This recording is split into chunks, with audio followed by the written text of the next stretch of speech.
Please pray with me. May these words that I speak be grounded in my soul, encouraged by the God presence in me. And may these words that you hear be captured by your soul, enlivened by the God presence in you. Amen.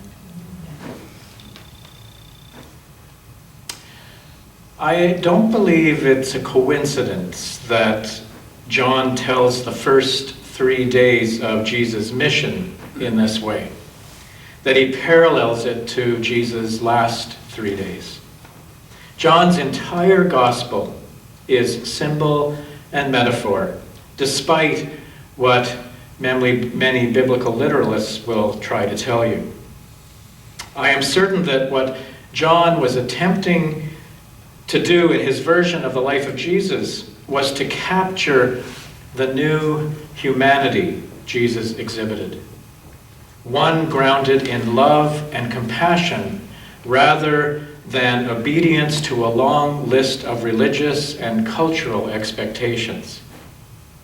At the same time, John was trying to capture the quality of life, the quality of human life that was witnessed in Jesus.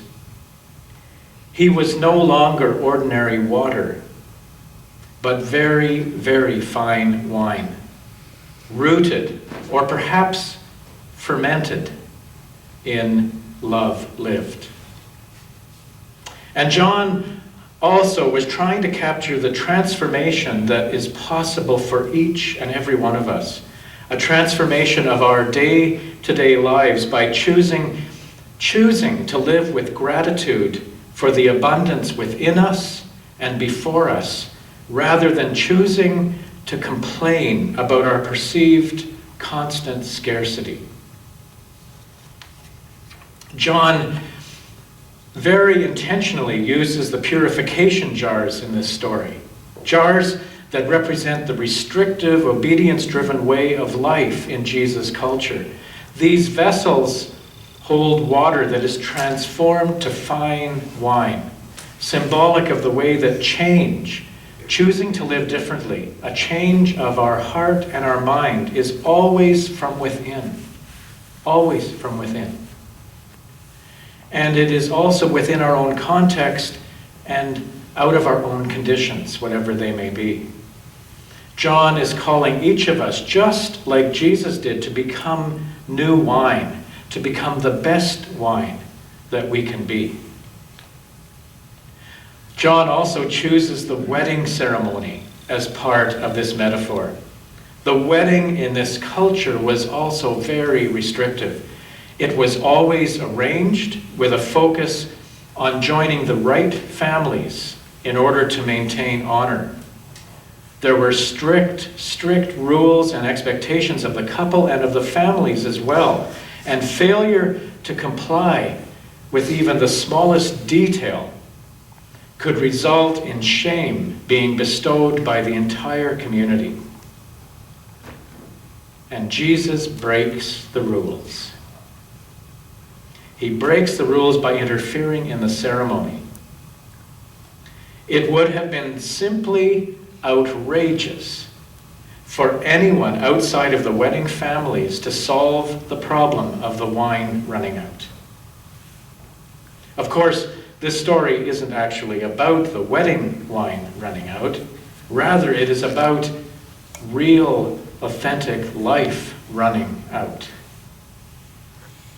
The cost of living within the restrictions of a culture is that life remains less than it could be. John is telling us that Jesus' way of living challenges us, then and today, to intervene in the cultural norms that diminish our life in order to bring the abundant life, the fine wine, the way of love into being. This is the Humanity 2.0 that I described last week as a higher level of human being, a more evolved level of human being, evolved to a heightened sense of wisdom, a deeper realization of compassion, and a determination to live love as the path of God. This kind of humanity, living this way of living our lives, is the feast of life. Deep, abiding, unconditional love is the way. All else, as Bruce Sanguin said, is distraction. And yet, even knowing this, it is distraction that more often consumes us.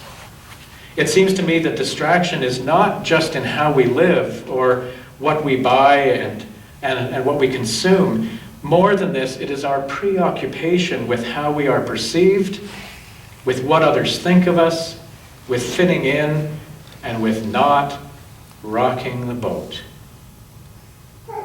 Distraction is often our attempt to avoid love. This is certainly true for me. I choose distraction because love makes me vulnerable. Love requires me to risk, and God forbid, may cause me to change. Distraction is often also our attempt to allay our fears of uncertainty and insecurity. And this is also certainly true for me. But the reality is that even the best job, the best house, the best things, the best vacation, the best anything that is a distraction from love will never in a million years create a sense of contentment and peace in life. Never bring us to the feast. It is only when I risk deep love, only in my willingness to be vulnerable, only when I engage my life in open compassion, that I find myself content, that I find myself at peace, that I find myself gorging at the feast of life. It is in loving ourselves, in loving each other, in loving this home we call earth, and being loved in return. It is in all of that love that we become fine wine rather than plain water. Our lives become more than just living, just existing, just paying bills, and open to the overwhelming abundance of spirit beyond the distraction.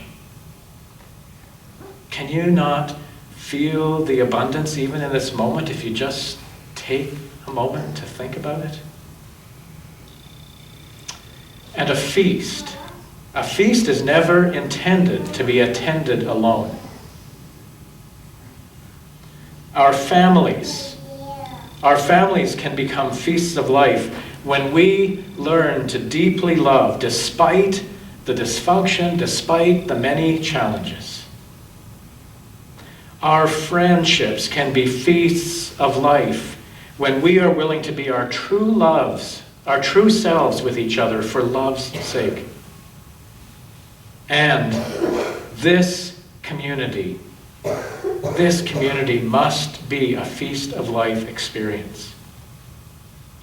This community needs to be more than ordinary water in the purification jars. Ordinary water, for me, means being caught in distraction, where people are afraid to risk telling their truth, where people feel they always need to put on a happy face, where people feel unsafe to express their real feelings, their real fears, and their real challenges. Ordinary water in a community means being content with the way it has always been, and being either silently or noisily unsettled by change and challenge. No, this community needs to be jars of great wine. And if you don't like wine, make it something else. Great beer, great chocolate milkshakes, whatever fits for you. Wine is only a symbol. It needs to be jars of great wine, where love is known and experienced and expressed, and where there is willingness to risk being exactly who you are, where we can smile or we can cry, because that's what we're feeling. Where there is a certainty that this place is safe, perfectly safe to express our loves and our fears, where we are open to the evolving way of everything and able to trust the Spirit of love that is at work. This is the kind of community that Jesus created simply by living the way of love in every single moment of his life. My dream for us is that this will become our way of being in the world. We are already on love's path. I feel moments of this feast of life in this community, moments of palpable spirit present, moments of expressed feelings, moments of fear and challenge, moments of deep and abiding love. As people with the capacity to be humanity 2.0, and yes, that's every one of us. It's no longer an exclusive club. We are being called to gently guide, embrace, encourage, and like Gerald the giraffe, to dance those moments into hours and days and years of love. Living this kind of love is the only acceptable selfish act.